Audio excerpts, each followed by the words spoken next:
Ito na ang latest ng Mix Topics, mainit na showbiz ganap. Ito na mga kamix ang mainit-init na scoop ngayon. Daniel Padilla, binigyan lang ng chance para mag-renew ng contract sa Star Magic? Daniel, nagmakaawa nga ba sa management para makapag-renew ng kontrata? Ina-aama ni Daniel Padilla, nakiusap sa Star Magic para maibalik sa dati ang career ng anak? Catherine Bernardo, isang malaking kawalan sa Star Magic kaya hindi pinayagan na lumipat sa ibang management?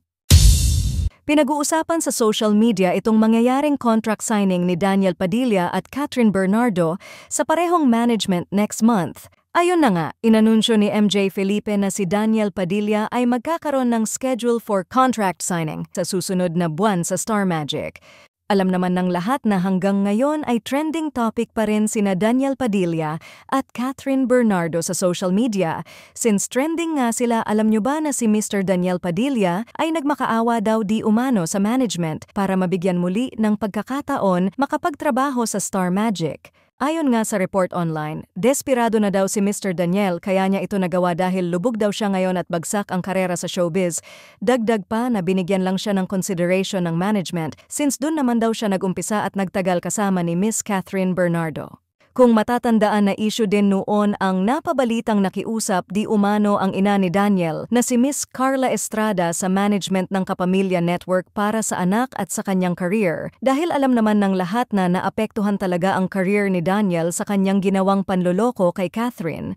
Kung matatandaan din sa isang report na nakiusap sila sa isang director-producer para isalba ang career ni Daniel dahil sa kaliwat kanang issue tungkol sa anak ni Miss Carla na si Daniel. Isiniwalat din noon ng isang direktor na nanganganib nga ang career ni DJ dahil maraming mga fans ang nadismaya sa ginawa niya kay Catherine. At take note, hindi lang kasi ito basta-basta na issue, kundi nanloko siya ng tao, nanloko siya ng babaeng lubos na nagmamahal sa kanya, pati tiwala ng pamilya ni Catherine at mga respeto ng mga kaibigan niya nawala na dahil sa pagkahilig daw niya sa babae dahil alam naman natin na hindi lang isa at hindi lang dalawa ang sinasabing pinagsabay-sabay ni Daniel. Kaya naman marami ang nainis sa ginawa niya kay Catherine lalo na hanggang ngayon na hindi pa rin nagsasalita si DJ tungkol sa issue at para din sana mabigyan ng kasagutan ang mga kababaihan na nadawit sa issue na wala naman kasalanan.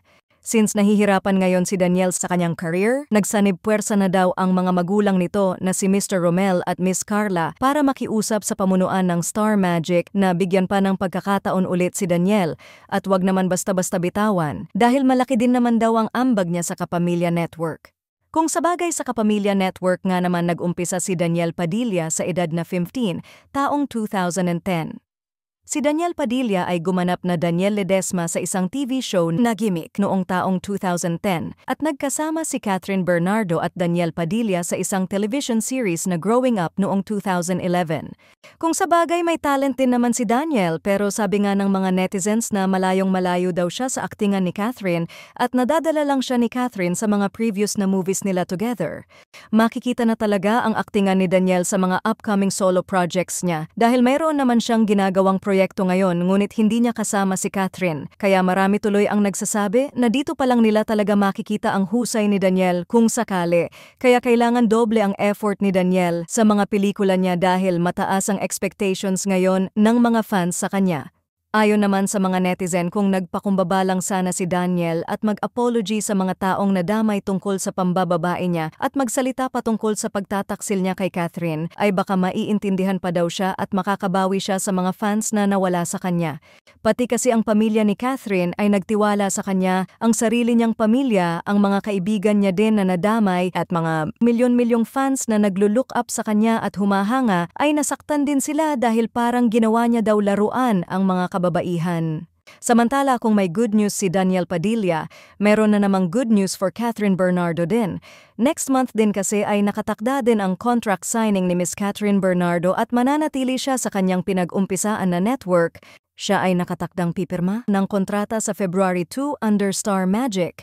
Bukod pa dyan ay may bagong endorsement din si Catherine. Hindi pa man dinetalya ang buong brand pero inumpisahan na nila ang pag-shoot ng endorsement kasama ang kanyang team.